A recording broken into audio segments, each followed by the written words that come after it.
Good morning. Oh, y'all can hear me anyway. I don't even know why you're doing that. I guess for the people that are online. Good morning, everyone. Welcome to Unity of Richmond Sunday service. We are so glad to have you join us this morning, both in person and online. And I'm going to start with an opening prayer. So let's just get comfortable where we are and take a slow, centering breath so that we can allow ourselves to release everything before this now moment and be present right here, right now. Spirit, we are grateful for this time, for this opportunity for us to gather as one mind, one body, one spirit. We know that there is only one presence, one power, and we often call it God. We come with open minds and open hearts, just being willing to grow and unfold, to release and let go in this now moment, and that we can be at our highest and best, right here, right now. Nothing to change, nothing to fix, nothing to do, just be. And as we allow our beingness to be open and receptive, we welcome all that is a part of this service into our beingness, and we'll bring everything that we are into this service, for it is a giving and a receiving. And together, we put together a wonderful service. And we say thank you, God, for this divine appointment, for this opportunity to remember and know the truth of who we are. And so it is. Amen. And together we'll say the truth statement. Unity of Richmond is abundantly blessed. Creative people are drawn to us. Divine ideas flow through us. Financial resources bless us. And with God as our source, we accomplish mighty works together. And together we'll say our vision statement. We are transformed lives, transforming the world. And today's daily word is blessed. And we are blessed. I am blessed with peace, calm, and the love of God. Today, if someone asks me how I am, I will smile and respond, I am blessed. This simple declaration will set the tone for the day, encouraging me to notice blessings large and small, especially the little things I may take for granted. I will also be mindful that God is the source of all my blessings. I find my greatest blessings is in grounding myself in God's grace. It brings me peace, calms my fears, and is a bright guiding light in dark and difficult times. In the Sermon on the Mount, Jesus described the blessings of life, reminding those gathered that the truest wealth is not measured by money and power. I take those words to heart and feel deeply grateful. I'm spiritually blessed, enriched by God's unwavering love. I am spiritually blessed by God's unwavering love. The scripture is Matthew 5:8. Blessed are the pure in heart, for they will see God.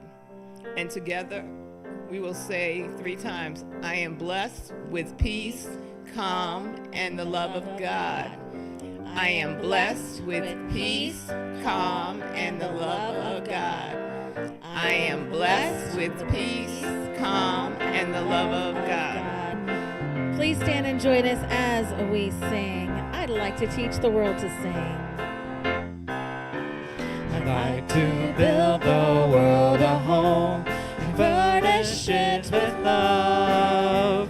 Grow apple trees and honey bees and snow white turtle doves. I'd like to teach the world to sing in perfect harmony. I'd like to hold it in my arms and keep it company.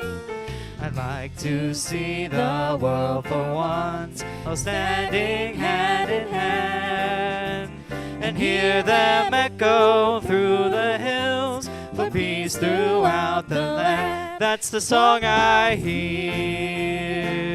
Let the world sing today.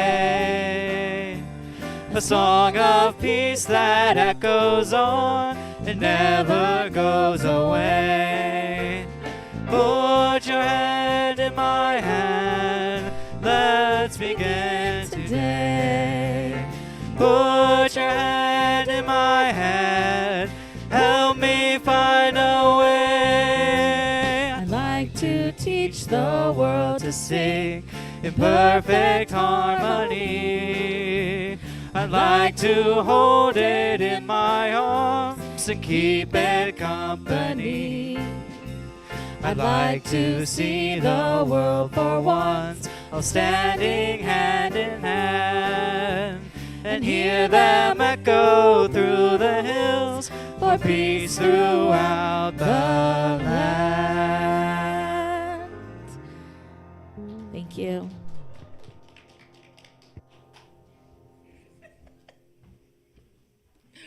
Okay, so now we'll go over the opportunities we have this week. We have a few of them. This afternoon, right after the service, there will be chair yoga with Petra, and it's on a love offering basis. Please join us for that.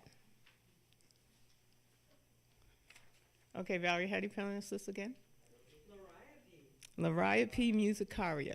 Macari. Junius is collecting plants for that, so if you have any plants that you would like to donate, please see Junius. Is there anything else I need to say, Junius? Okay, thank you. And as we know, Arts in the Park is coming up real soon on May 2nd and May 3rd.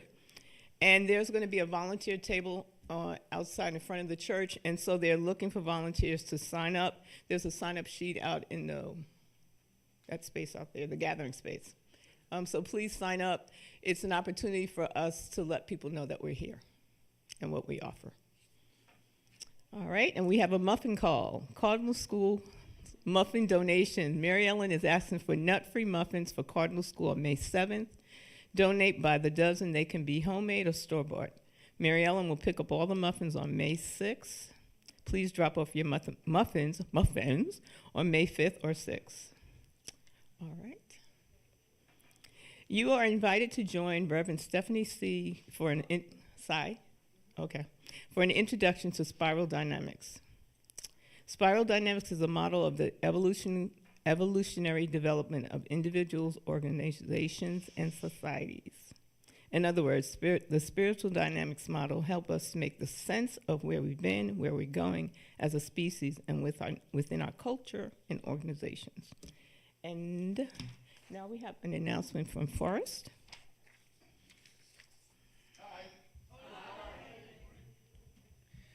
Good morning, beautiful people. Can you hear me okay? Yay, we love that. So, at the beginning of this year, I had a goal that I talked to the universe with. I don't speak a lot. You guys know this is dangerous when I do, but here I am. I had a goal with the universe, and I said, well, you know what? I really want to have an excuse to do something with purpose. And this year, a couple months ago, I was reached out to be the ambassador for Richmond for an organization called the Universal Language Room.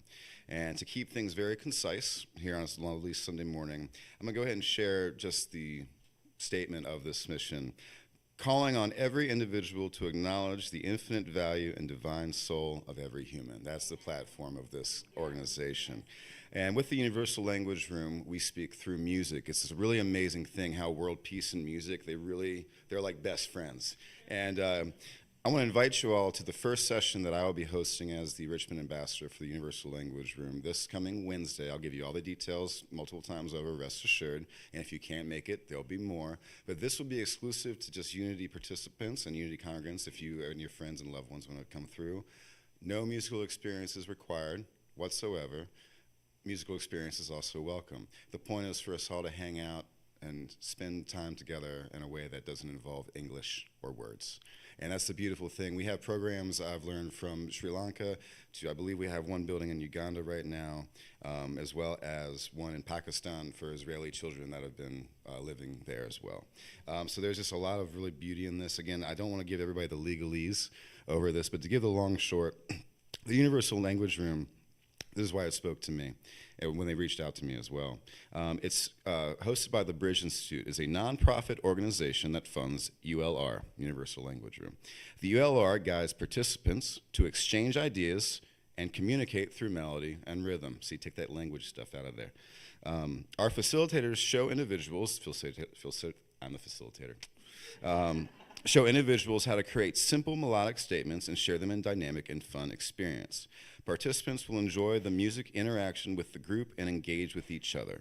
Each session leads to a greater sense of well-being, belonging, and community. Instruments will be provided. Bring your own if you'd like to. No musical background required at all. I'm also grateful to say that after speaking with our wonderful Reverend, going forward, Unity of Richmond, I will be officially sponsoring our wonderful congregation and church going forward with this program. So after this Wednesday, when we start creating more consistent programs, I'll be incorporating Unity every time, because that's what we do. We're family, right?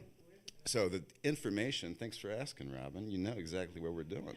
It's going to be right here, this Wednesday. And again, if you can't make it, it's okay. Next Wednesday, from 5 to 6 p.m. If you'd like to get here a little earlier, that would be wonderful, maybe 4:50. But it's going to be very low stress. We do film We do film the class, so if you prefer not to be filmed, just let me know. We'll put you to the side of the camera. It's no big deal. All are welcome, and none should feel unwelcome. That's my policy. If you have any other questions, remember one more time, free here in the sanctuary, 5 to 6 p.m. this coming Wednesday. Everybody got that? Yeah. Wonderful. Thank you all so much. Let me know if you have any questions. Officially on the website, probably coming on Monday. Also, I'll have Casey be uploading the official link to this program. So if you all at home are interested and want to just get to know what I'm doing and why the crazy redheaded guy playing bass is so into this, check it out. Thank you all so much. Love.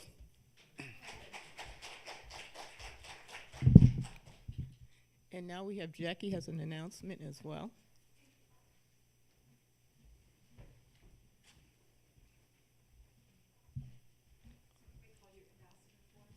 Whatever you want, Jackie. Hello, everybody.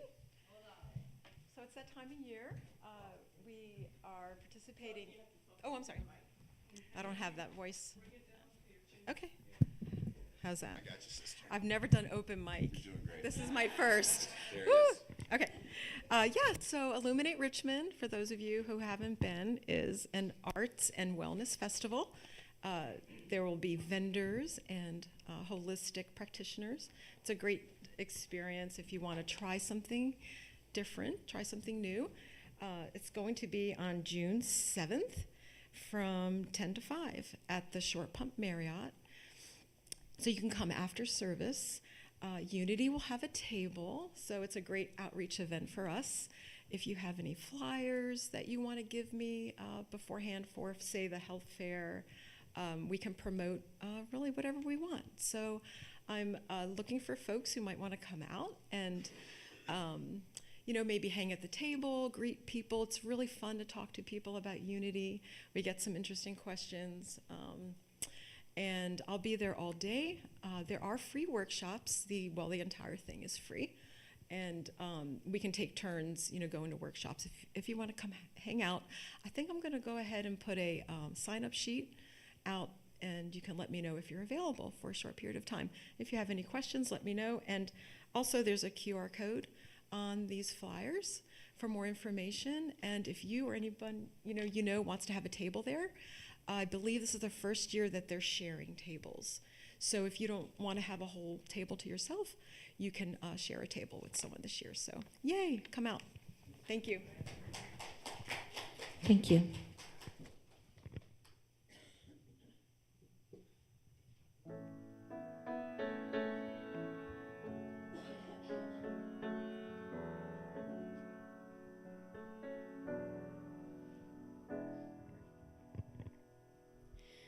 You think you own whatever land you land on. The earth is just a dead thing you can claim. But I know every rock and tree and creature has a life, has a spirit, has a name. You think the only people who are people are the people who look and think like you. But if you walk the footsteps of a stranger, you'll learn things you never knew. Have you ever heard the wolf cry to the blue corn moon, or ask the grinning bobcat why he grinned? Can you sing with all the voices of the mountains? Can you paint with all the colors of the wind? Can you paint with all the colors of the wind? Come run the hidden pine trails of the forest. Come taste the sun-sweet berries of the earth. Come roll in all the riches all around you. And for once, never wonder what they're worth. The rainstorm and the river are my brothers. The heron and the otter are my friends, and we are all connected to each other in a circle, in a hoop that never ends. Have you ever heard the wolf cry to the blue corn moon, or let the eagle tell you where she's been? Can you sing with all the voices of the mountain? Can you paint with all the colors of the wind? Can you paint with all the colors of the wind? How high does the sycamore grow? If you cut her down, then you'll never know. And you'll never hear the wolf cry to the blue corn moon, for whether we are white or copper skinned, can you sing with all the voices of the mountain? Can you paint with all the colors of the wind? You can own the earth and still all you'll own is earth until you can paint with all the colors of the wind.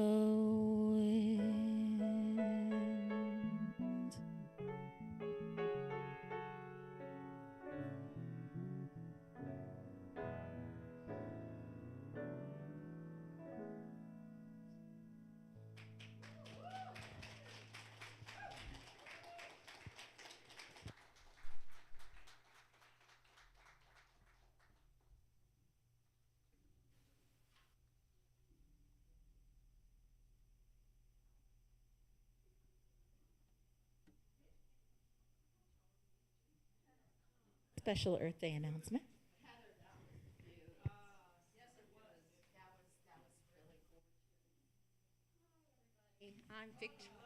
I'm Victoria, or Tori, if you know me from the old days. I have the delightful task of... No.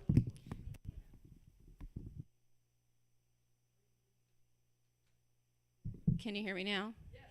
Okay. I have the delightful task of telling you about microplastics and autism. Yeah.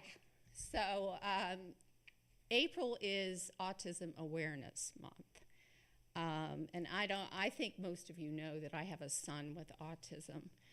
I'm going to talk to you about the microplastics, though. The CDC reports that the current occurrence of autism is 1 in 31, mostly in boys.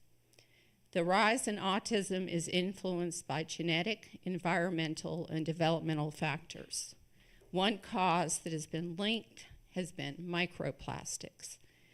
The National Institute of Health reports a link between early exposure to microplastics and an increase in the disorder of autism. Microplastics are tiny plastic particles defined as less than 5 milliliters. They're pervasive in our environment and in air, soil, water, human, and animal tissues. Microplastics are in toothpaste, they're in cleaners. The larger plastic things like water bottles and plastic bags are included. Other causes include the shedding of synthetic fibers in clothing, which I had no idea about that, during washing. Coffee pods, plastic cups, you know the rest. Okay.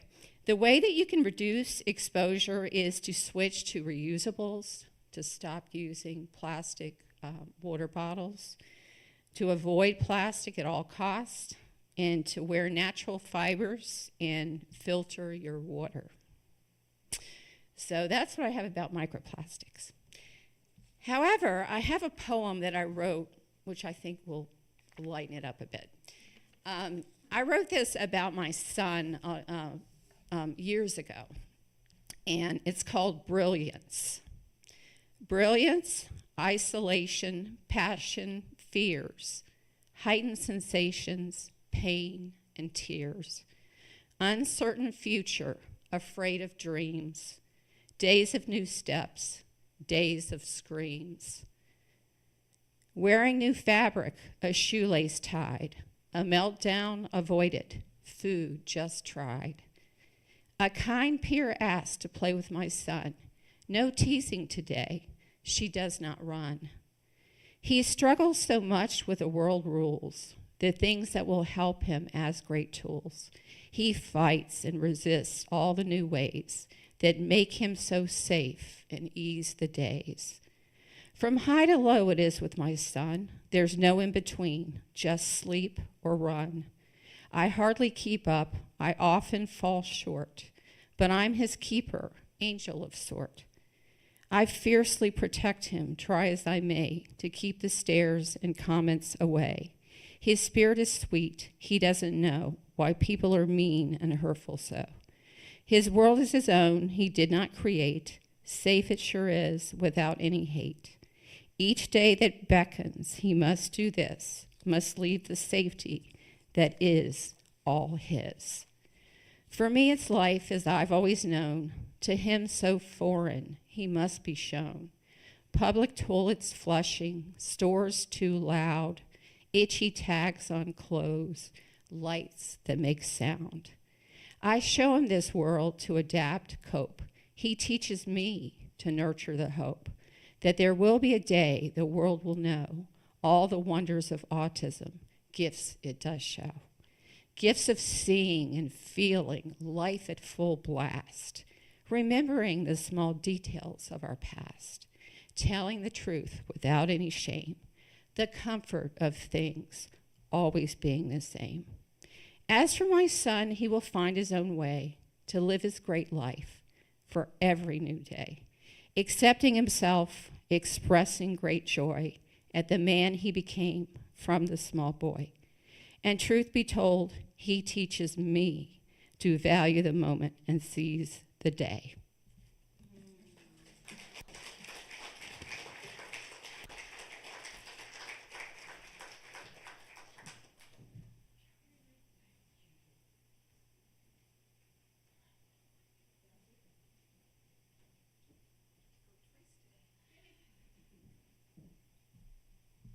Thank you. That was beautiful. So I just wanted to mention that we have a garden and green team at Unity. Yay! See me if you want more information. Oh, I'm sorry.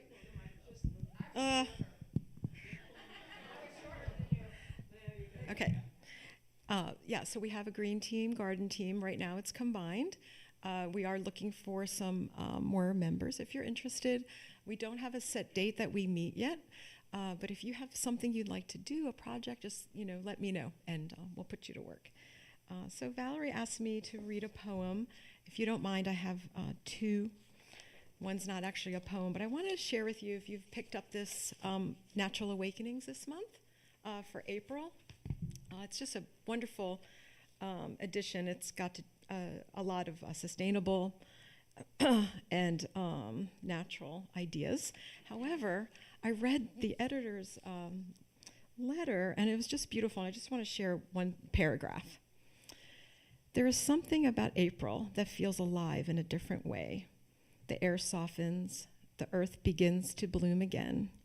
Life emerges quietly, beautifully, and without force.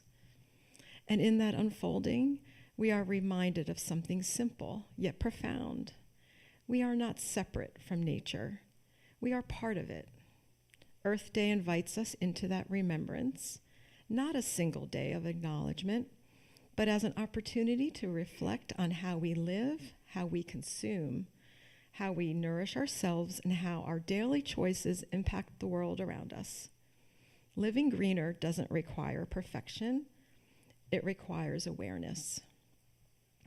There's more. If you want to read it later, I think we might have some of these out there, but it was just a beautiful reminder of how we are connected. And then I do have a poem I'd like to share from this book called Earth Prayers. It's by Chief Dan George. The beauty of the trees, the softness of the air, the fragrance of the grass speaks to me.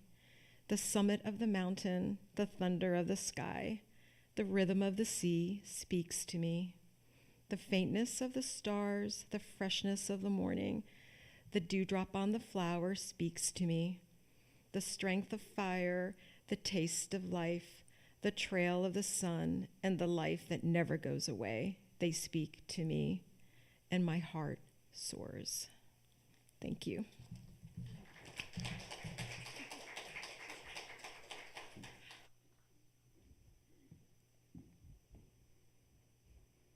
Thank you, Jackie and Tori. That's very beautiful. Your shares today, and also a reminder that there is a table out here with some plants to share. Is that right, Lynn? And Carol, there's some plants out here on the table in the gathering space. So do visit that if you have some room to add to your garden. And so thank you. And thank you to all the garden team and the green team who are working to beautify our grounds and keep them beautiful and maintained. And we very much appreciate this team. So that's one of the teams that you can serve on if you have that desire. And you will be, guided along. Yes, so, all right. I did want to make one announcement that hasn't been mentioned, so you mark your calendars. Edie Bolden's memorial service will be held here on June 7th at 1 p.m. So we'll send some more info out regarding that, but just mark your calendars for that. The arrangements are being made, and we'll celebrate her life with her family in Ohio. 6th? It's the 6th. I keep wanting to make Saturday Sunday, so it's Saturday, June 6th. Thank you. All right. Today's topic on conscious living and conscious leadership is about congruency with our inner and our outer lives. It's about our fifth unity principle, which teaches us that it isn't just that we must live the truth we know. It's not enough just to study and learn and know principles, but what we need to do is apply them in our lives and live them. And that, to me, is what leadership is. It's taking ownership of our spiritual principles and applying it. So when we live consciously and with intention, we will lead with intention in the different areas of our life. We can live peaceful, joyful, and harmonious lives as long as we're looking within and accessing that which is within us rather than the outside.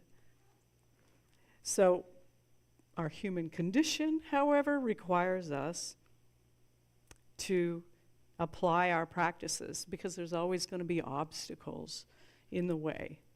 And that means we need to be consistent with our practices. As within, so without, as above in consciousness, so below in our earthly experience. So we started this course 2 weeks ago now, I believe it was, for once a month, creating the beloved community, which is all about living and leading with vision and purpose and intention.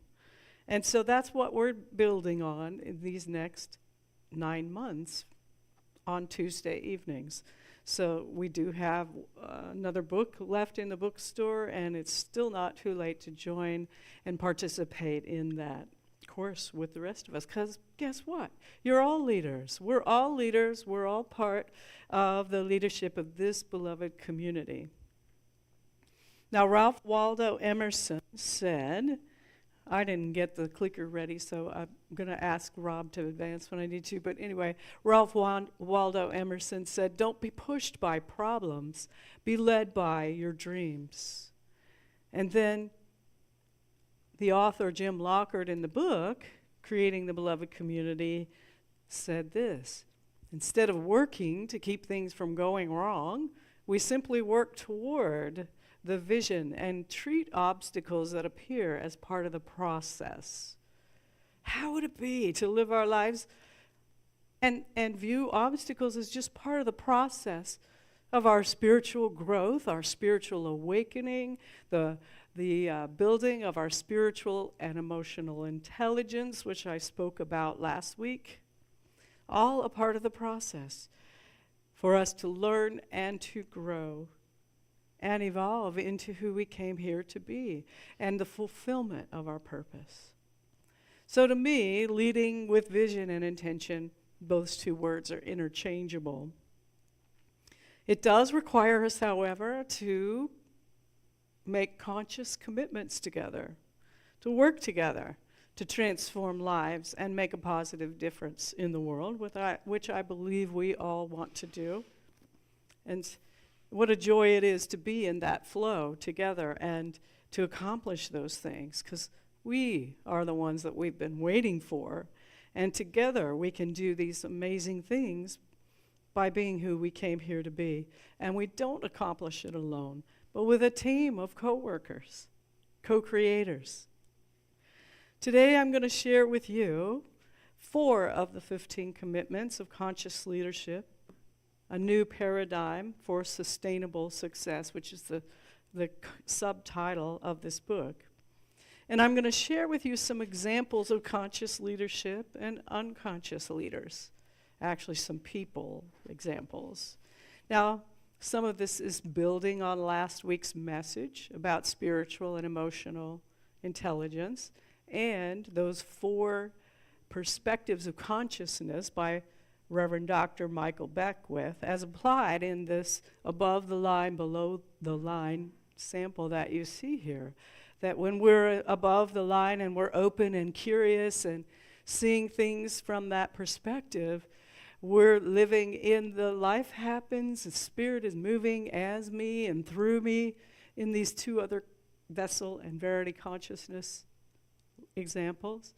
But when we are looking at life as happening to me and against me, then we're below the line and we're going to either see ourselves as a victim or a victor over circumstances, which is still in our human effort.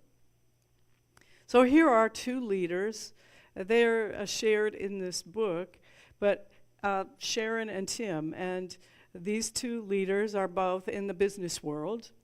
And some of you may relate to their habits, whether you're in the business world or not. But anyway, so let's hear about Tim. He runs on fumes. He calls it success. Many nights he only gets 5 or 6 hours of sleep.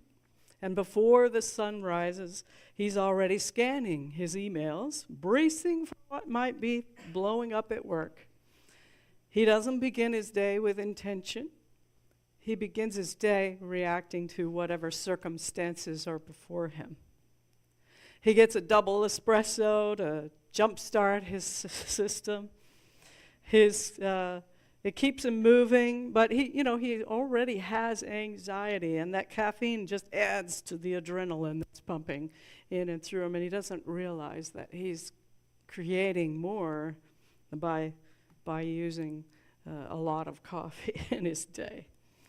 So at breakfast, he sits with his kids in front of him, he makes breakfast, and for a moment, he remembers that they are what matters, but then the phone rings and he takes a phone call. A critical email comes up on his phone and he has to answer it. So he's splitting his attention between his work and his children and his wife. Then he goes to work. So on the train, which he commutes, he's never off. He's always on. There is no off switch. He lives in constant motion, so much so that he confuses stimulation for aliveness. Silence unsettles him. He's not comfortable with being still. When he's alone, he fills that space, maybe listening to music or watching or listening to a podcast or reading some self-help or business help book, but anything but to help him quiet his mind. What he doesn't know is that there's something that he's been avoiding for a long time. So he's working all day at this pace, and by the time he gets home, he's drained. He barely makes it to bed in time to put his kids to bed. Now, by all appearances, he's a successful businessman. He has results. His business is successful. But that's a paradox, that he is achieving and he's producing, but he's leading from below the line. He's driven by urgency, by fear, what might go wrong, and out of habit and not in his full presence. And because of that, he's missing the very life he's working so hard to build. Now, let's meet Sharon. Sharon's a CEO of a large company. She leads her life before she leads anything else. When she wakes up in the morning, she's had 8 hours of sleep. She wakes up rested. She doesn't rush. She spends 5 minutes as she wakes up stretching, breathing, in bed. Doesn't get right up. Maybe she does her gratitude list. Then she gets up and has a cup of tea. She sits and meditates, just being present with herself, just being present with her higher self. And before the world gets moving, she connects with her partner. Before they get on with their day, they authentically connect with each other, intentionally sharing minutes of honest sharing, and then clearing anything that might cause distance between them. And then her kids get up and they get together, they have breakfast without phones, without devices, and they're having a meal together, they're having a conversation and sharing. Now, Sharon's mind will drift every now and then, but what she does is bring herself back because she knows what matters, and she credits her meditation practice for the ability to do that, to keep her from drifting below the line. Then she goes to work, but instead of driving to work, because she doesn't really like driving and it's not in her zone of genius, she has someone drive her to work. And while she's in the car, she focuses on things that are important to her, that bring her joy. She may set an intention list of 3 priorities for the day that she wants to accomplish. And by the time she's at work, she's got her list and she's organized and she knows what she's going to work on that day.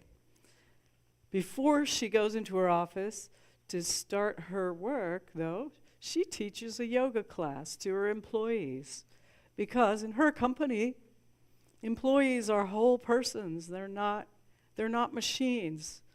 And so they give them a great self-care opportunity and a great way to start their day. Then at 10 o'clock, she sets the clock for 90 minutes of uninterrupted time. And they have this practice together in the office that they all will focus on what their priorities are and commit not to interrupting each other, but they have an understanding of what warrants needing to ask each other for some help or assistance during that time, and they have agreement on that. But everything is intentional. Then she goes home, and when she goes home, she doesn't take her work home with her. She's there present with her partner and her children, and enjoys the rest of her evening, and she's in bed by 10 o'clock. This is Sharon, who's leading from presence. She's successful, but more than that, she is conscious. She's leading above the line, so she's conscious. Tim is unconscious in his leadership.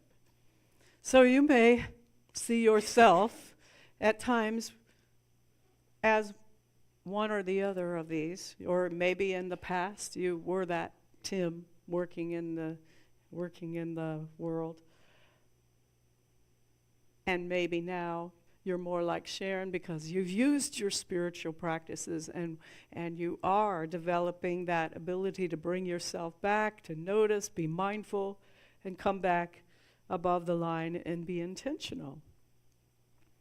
So today, I'm going to share with you the first 4 commitments of the 15 commitments of conscious leadership.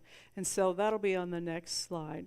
The 4 commitments are taking radical responsibility for your life, learning through curiosity, feeling all of your feelings, and speaking candidly.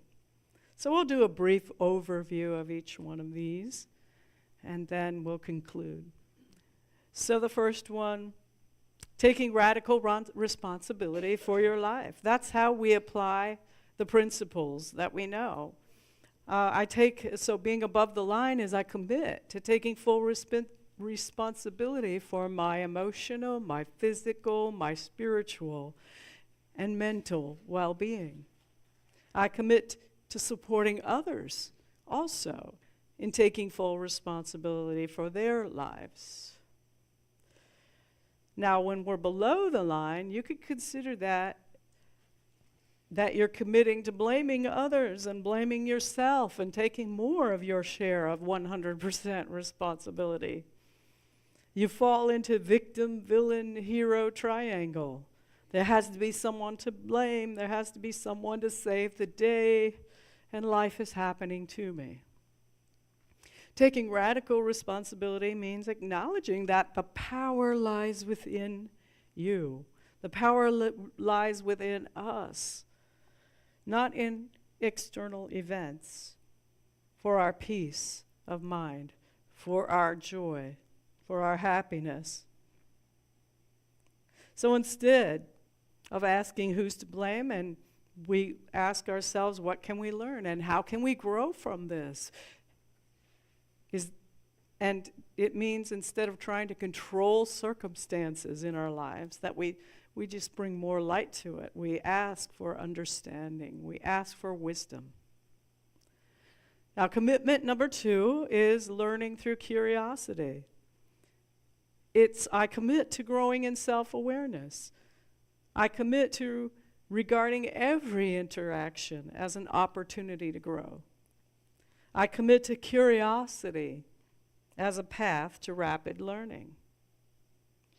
Now, below the line, again, as we talked before in previous Sundays, is committing to being right, seeing it as happening to you.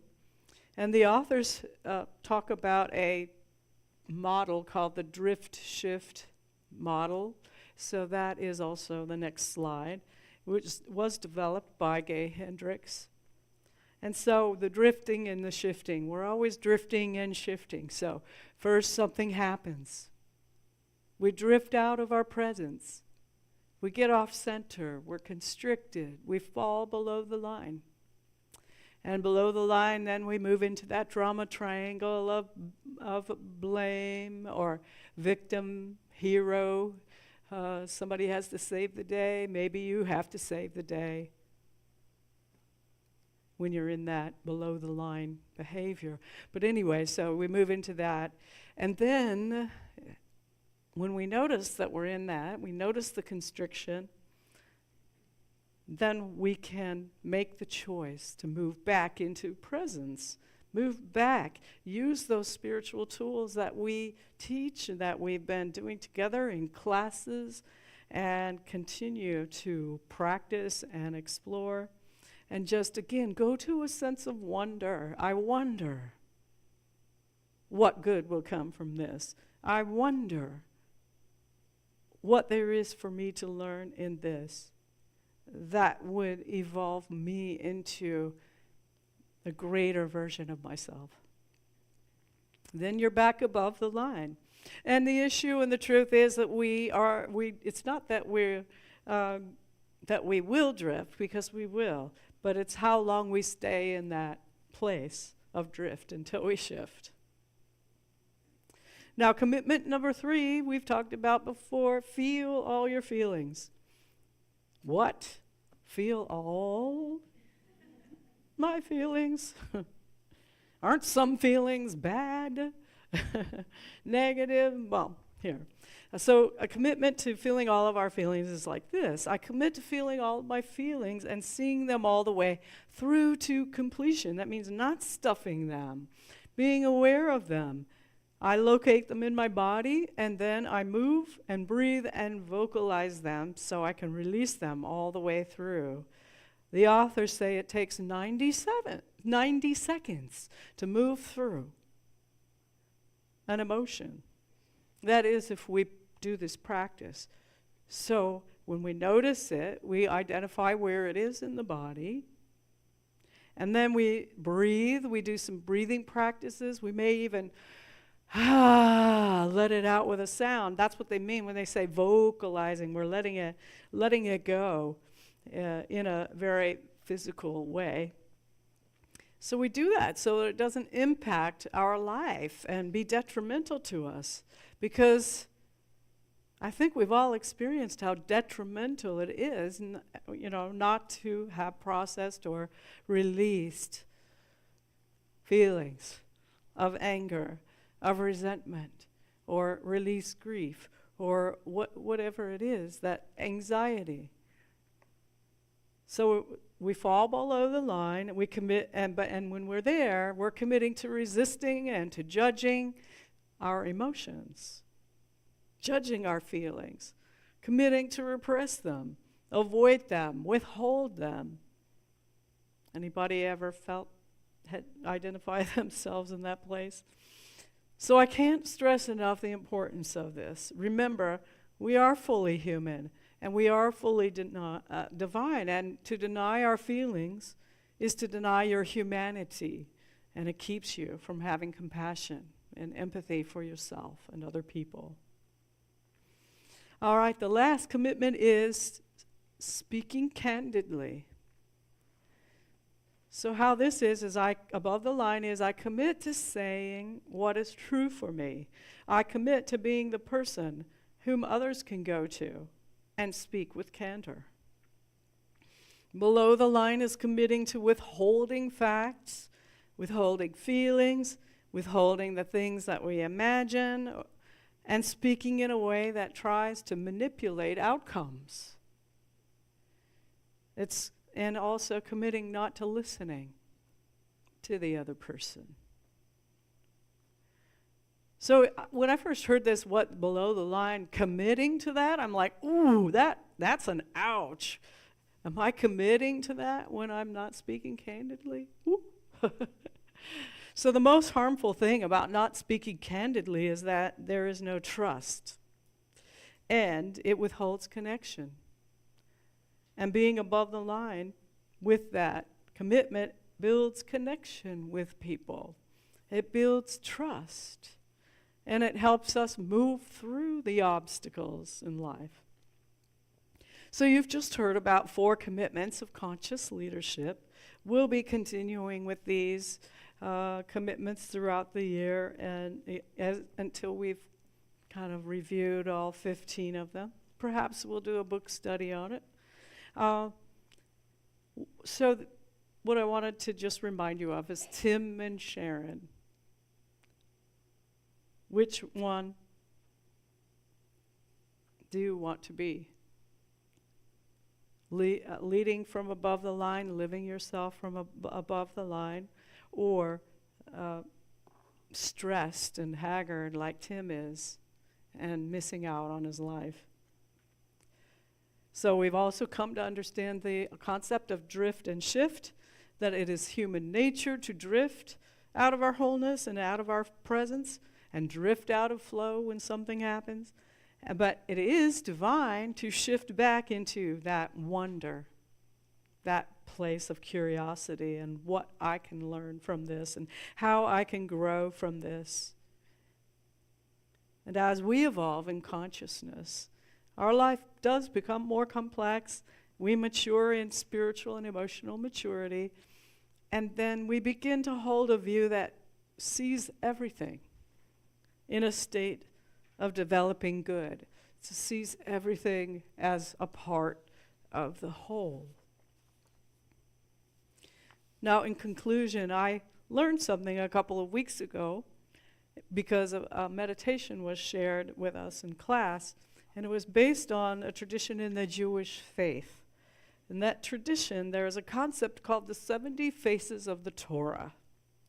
It is a Kabbalistic and rabbinic concept that the Torah has 70 valid and multifaceted interpretations, which symbolizes that divine truth contains multiple perspectives that are all simultaneously true. And in Jewish weddings, this concept is represented when the rabbi has the bride and groom circle around each other 7 times in 7 cycles, because that number holds spiritual significance. Now, the significance of these commitments is to that they are making in this wedding ceremony is to see the whole. We must see the parts of to see our entire beloved. We must embrace all the parts, all the faces. So in the wedding ceremony, the rabbi invites the bride and the groom to look in each other's face and acknowledge that they are marrying the 70 faces of their partner. He also invites the rest of the people to look at, if they're in a relationship, to look at each other and renew their commitment with each other and see those 70 faces and embrace them. And then as individuals, he asks people to embrace their own 70 faces. And what those faces are is the joyful face, the sorrowful face, the peaceful face, the conflicted face, fearful face, the loving face, the youthful face, and the aging face. All of the different possibilities. So we're reminding, the couples are being reminded that they're marrying all of these faces, not just the one. So as we embody beloved community, we too acknowledge all of the faces and parts of each other, because it all makes up a part of the whole. The faces just are. They're not to be judged. They are to be loved unconditionally. And to create beloved community, that's the space that we create, is to be able to embrace and accept all our faces. So, dearly beloved, we are gathered here today in holy matrimony in the name of love. So, the way we love in beloved community is taking radical responsibility, learning through curiosity, feeling all of your feelings, and speaking candidly. And so it is.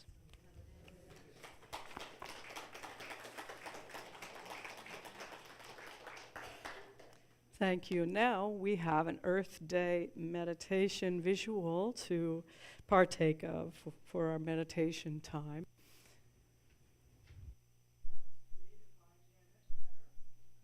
Her beautiful talent of putting this music and these photos together.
Go within and ask yourself what commitments you would like to make to support our planet Earth.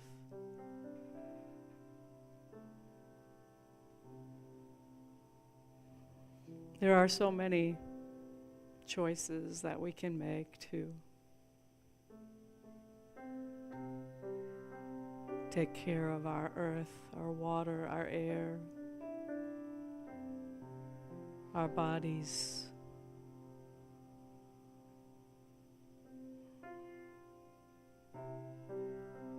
And allow yourself to feel the gratitude for this beautiful planet that provides life, provides food, provides medicine.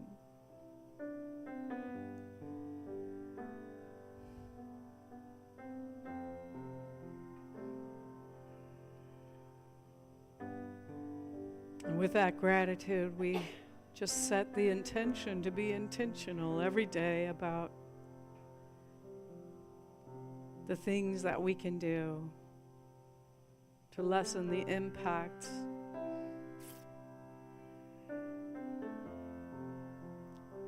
of the things that are harmful to our planet.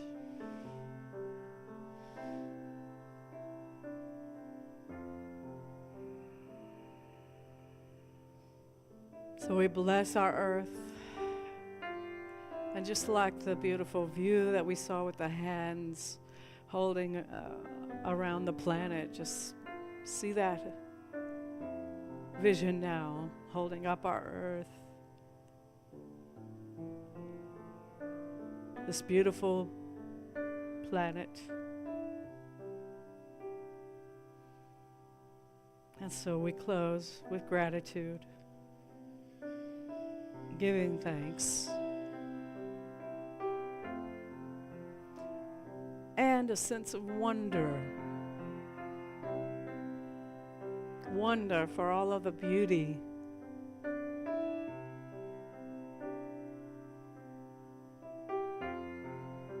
And let us close with When I Pray by Daniel Neiman as we When I pray, I feel my heart go deeper, my heart go deeper into my God. When I pray, I feel my heart go deeper, my heart go deeper into my God. Right here, right now, right where I am, I pray. Right here, right now, right where I am, I pray.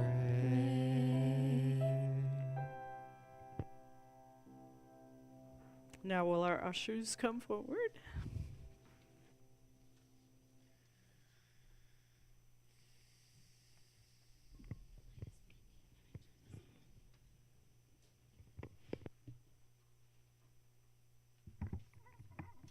Together we'll say our prosperity statement.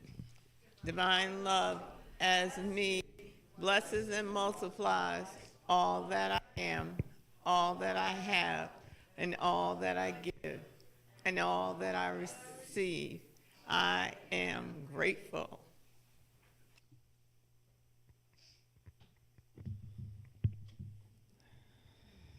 Thank you, Val.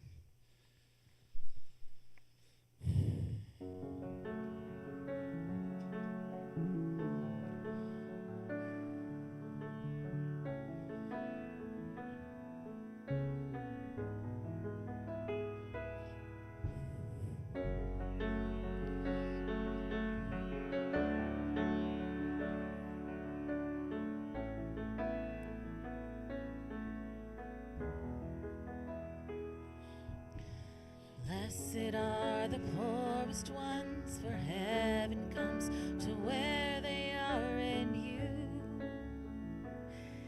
In you. Blessed are the ones who mourn, for comfort comes to find them all in you. In you. Those who seek will be made right, they will be filled and lifted high in you. In you. Blessed are the merciful, for mercy will be shown to them by you. By you. Oh, blessed are the ones who call your name, and blessed are the ones you save. Oh, you bless the pure in heart. We will see our God. We will see our God. Those who long for making peace, they will be called the children of our God. Of our God. Blessed are the meek, for they receive the earth and all that's found in you. In you. Oh, blessed are the ones who call your name, and blessed are the ones you save. Oh, you bless the pure in heart. We will see our God. We will see our God. If just to know you, if just to love you, what more can I ask for? What more can I ask for? If just to know you, if just to love you, what more can I ask for? What more can I ask for? If just to know you, if just to love you, what more can I ask for? What more can I ask for? If just to know you, if just to love you, what more can I ask for? What more can I ask for? Oh, blessed are the ones who call your name, and blessed are the ones you save. Oh, you bless the pure in heart. We will see our God.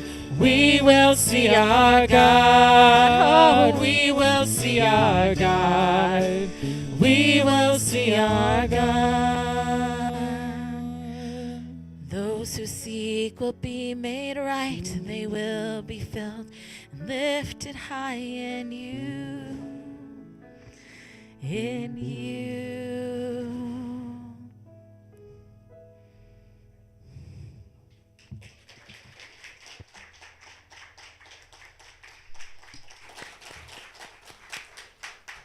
That was awesome. And together we'll say our blessing of the gifts. We give thanks for the gifts that will support our mission of creating a spiritually awakened world.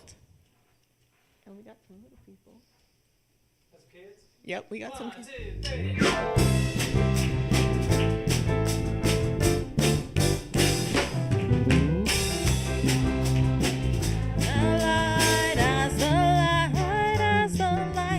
We are walking as the light of God, as the light, as the light, as the light, as the light, as the light, as the light, as the light of God. Juju and Felipe just played so wonderfully together today. We were sharing and we were saying please and thank you. So we both got prizes. You can see Felipe got some gummies. Yeah, because they did so good and it was so wholesome, and Juju really loves her umbrella and she wanted to show you guys. So she's prepared for the rain. Thank you so much. And we'll have our thank yous now. So I want to thank everyone back in the AV, Tasha, Rob, and Bernice, I think are back there. We want to thank Miss Debbie for all that she does to keep this building looking spectacular. We want to thank Forrest, Ryan, and Ian for the music, and Heather for her beautiful voice. Thank you, Robin. And thank Valorie for her wonderful message. And we have prayer chaplains available this morning to pray with you after service. Did I miss anybody? And everyone that came out this morning, because we couldn't have a service without you, and all those online, we thank you for your attendance. Oh, and Janet. Oh, and wait a minute. And Tori and Jackie for their presentations today. Thank you very much. And now we'll do our peace song and prayer protection. God surrounds us. The love of God enfolds us. The power of God protects us. The presence of God watches over us. Wherever we are, God is, and all is well. You can hold her hand.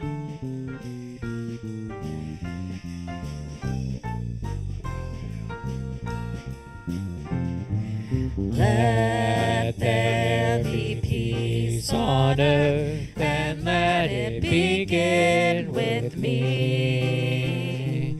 Let there be peace on earth, the peace that was meant to be. With God as creator, family all are we. Let us walk with each other in perfect harmony. Let peace begin with me. Let this be the moment now. With every step I take, let this be my joyous vow. To take each moment and live each moment in peace eternally. Let there be peace on earth, and let it begin